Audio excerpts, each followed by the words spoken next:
In all honesty, I'm just kind of doing this preamble for my own efficacy, because for all of the George suck-offs that come through, and whenever they see anything that's potentially anti-George, they just immediately downvote and leave a very nasty comment in the section. You know, it very much hurts my feelings, but frankly, if I read them, I would actually care. But no, that fat, disheveled mess who's not going to make it out of this decade, never finish another book as long as his cholesterol-stuffed arteries continue to meagerly push blood throughout the rest of his decrepit body. Whenever he does work, I do enjoy it, okay? I liked House of the Dragon Season 1 quite a lot. I did like Season 2. I thought it was pretty decent, okay? For all of the smooth brains that are out there that thought that, oh, it's too slow. The Daemon was kneeling at the end of Season 1 and he kneeled at the end of Season 2. Nothing changed. It's like, bro, if you don't like good character work, and especially the stuff that he did at Harrenhal, I don't even know what to tell you at this point in time. You do you out there. You just go ahead and clap at the explosions. You go down and you tell me how, you know, John Wick 4 is peak cinema because he rolls down forever a flight of stairs and he's never in any real danger until he falls out a window, and until the ink is dry on, you know, John Wick 5 and then he just magically gets resurrected. Don't worry about any of that stuff. Just lap up the slop that they give you. But I'm very much looking forward to A Knight of the Seven Kingdoms, the Dunk and Egg story, or however long the actual title of this is. A Game of Thrones saga, A Knight of the Seven Kingdoms, the Hedge Knight and the Bald will be king. It's like, okay, cool, fantastic stuff. I think it's going to be good because it's very different from House of the Dragon, right? And definitely from Game of Thrones, because it's a much smaller story.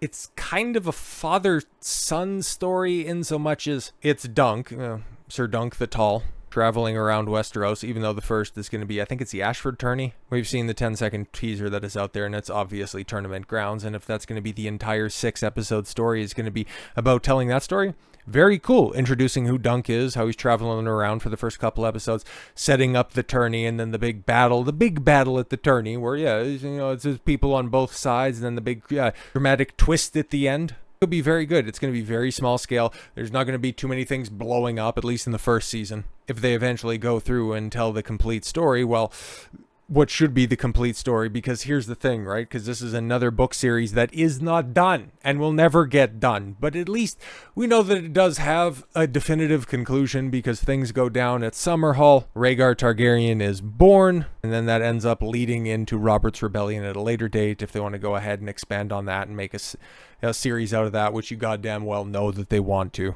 And hopefully that leads to, you know, redoing Game of Thrones somewhere down the line. But I want to see Aegon's Conquest. I know that that's already been greenlit in some form or fashion. Something about the Blackfire Rebellions, the first one, because this, if it continues to go on and it follows the trajectory of the books, I think you see the War of the Ninepenny Kings. I'm being very broad with a bunch of my stuff because I don't really want to spoil this, because yeah, I'm very excited about this. Whenever somebody does adapt George's work, at least in the early episodes, or in the early seasons rather, it's good stuff. And especially when it's just adding to source material, the creatives so far have done a very good job. Now, when they have to fill in the blanks, when there's no real guidelines and guardrails to go along with, that's where you end up getting Daenerys kind of forgetting about the Iron Fleet. I digress. There is no concrete release date for A Knight of the Seven Kingdoms. Very likely, I would imagine, probably going to be getting a trailer in on and around Super Bowl time, because I think Warner Brothers also said that, yeah, Superman trailer is going to drop then, or maybe that's just a speculation, but that just tends to be when we're going to see this stuff. So a couple weeks time,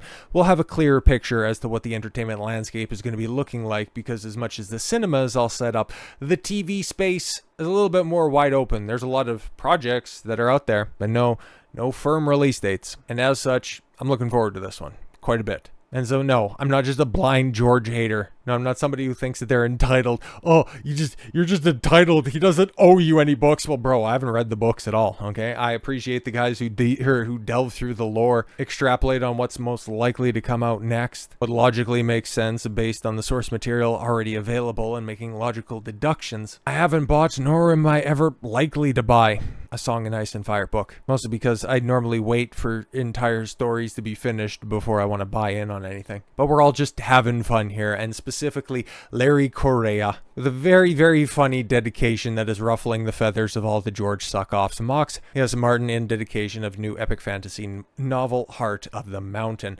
Larry Correia, a prominent author with Abayan Books, okay, whose latest epic fantasy novel, Heart of the Mountain, serving as the concluding installment of his Saga of the Forgotten Warrior series, is set to release on February 4th, 2025. In a notable move, Correia included a pointed dedication to fellow author George R.R. Martin, stating, "To George R.R. Martin, see, it's not that hard." Good joke. Great joke, in fact. The dedication appears to be a critique of Martin's prolonged writing process for A Song of Ice and Fire series. You don't say. Yes, which has faced delays. Well, no, it's just been a fat guy unwilling to do his goddamn job for 13, coming on 14 years, because it's not coming out this year. Okay? He's got too many ancillary projects out there. The last update on the book was 2 years ago when it was, edited out 100 pages. I beg your pardon, what's going on? Then he said, I don't know if I'm ever going to finish. Who knows if I'm going to finish? But anyways, Saga of the Forgotten Warrior, which began with Son of the Black Sword in 2015. Oh, so this guy's already completed his multi-part saga in the time that it's taken George to release Dance and Winds. Interesting. It has been well received by readers and critics alike. Correia's works are known for their blend of action, fantasy, and intricate world building, contributing to his reputation in the genre. All right.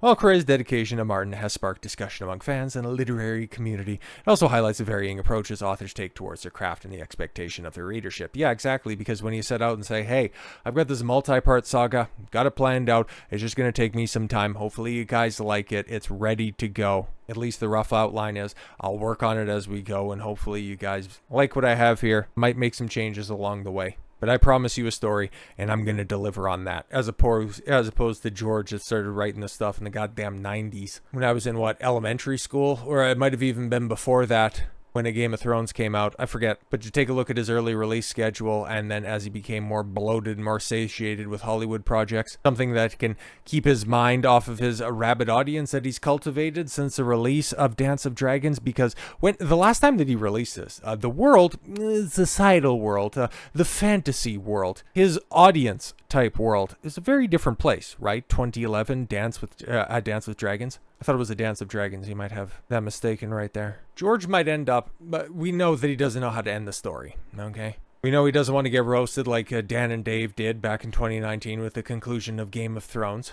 And that he's paralyzed in fear on multiple fronts. He's fearful of an unsatisfactory conclusion, but he's also fearful of his audience, as he has seen multiple of his contemporaries go down in flames around him. He has seen the cancel culture mobs come for anybody who had the audacity to write the type of graphic things that Martin was writing in his books. Back when he was writing all of the violence against women, how's that going to fly in today's day and age? Like for people that are fans of the genre and actual fans of his work, it would be fantastic. It's thematically on point, and it's exactly the reason why he has created such a successful franchise, is because of that very visceral approach. But there's a multitude of reasons why George will never finish the books, and that happens to be, in my estimation, a big contributing factor. And if he could just simply listen to somebody who has been quote-unquote canceled and has seen great success by just continuing to write at the quality that he always has. You got Blaine Pardoe, one of the OG writers of BattleTech, coming out and urging fellow authors not to fear woke cancel culture. You're making more money. You've got better fans. Exactly, man. BattleTech writer Blaine Pardoe and Punisher creator Mike Barron are no strangers to cancel culture, but they also understand life after cancellation by woke activists is a better space, and it frees you up to do stuff you want to do. The main cancellation with Blaine Pardoe started when Catalyst Game Labs decided to turn petty over Pardoe's political leanings as a science fiction publisher. Industry took a hard left turn over the last decade. In a blog titled "My Publisher Canceled Me in Favor of Activists Who Threatened My Life," Pardoe details, "After 37 years of writing for the series, I found myself canceled for voicing my conservative beliefs." Mike Barron also faced cancellation after he came under attack after revealing his conservative politics.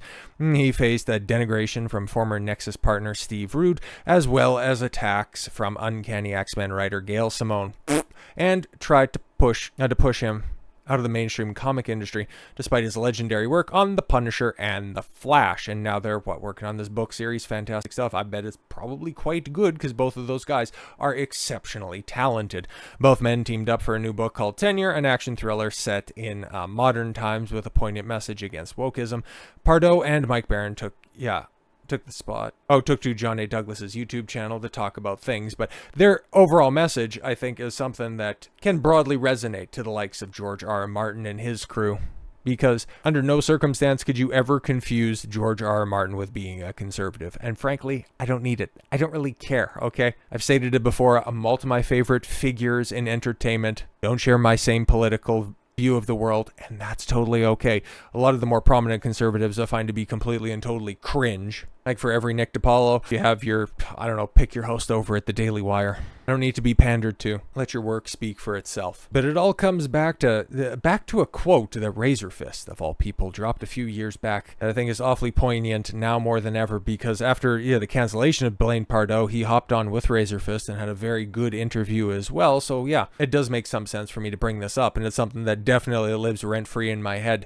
Cancel culture is a participation sport. You can only be canceled if you allow yourself to be canceled. And George, bro, you're legitimately one of those authors that is out there right now who is too big to fail. If you're scared, right? If you're scared of how your cultivated audience will respond to your book, you don't have to be. You just don't have to be. There is more than enough people out there that is going to make your book a success, and because you don't have any heirs to leave your vast amount of wealth to, okay, your little toy train sets, they'll just end up getting put into a museum somewhere. It really doesn't much matter, man. You don't have to be scared anymore. It's 2025. The orange man can't hurt you. He's got bigger and more important things to do. Well, probably not bigger, because I don't think you can get a shirt and suspenders much larger than that, but there's more important things to deal with than worrying about when Winds of Winter is coming out. But if you ultimately don't know or don't want to finish the books, don't know how to finish the books, that's a totally different subject. So if you're scared, George, be scared for the right reasons. Just if you're focusing all your effort onto those TV shows,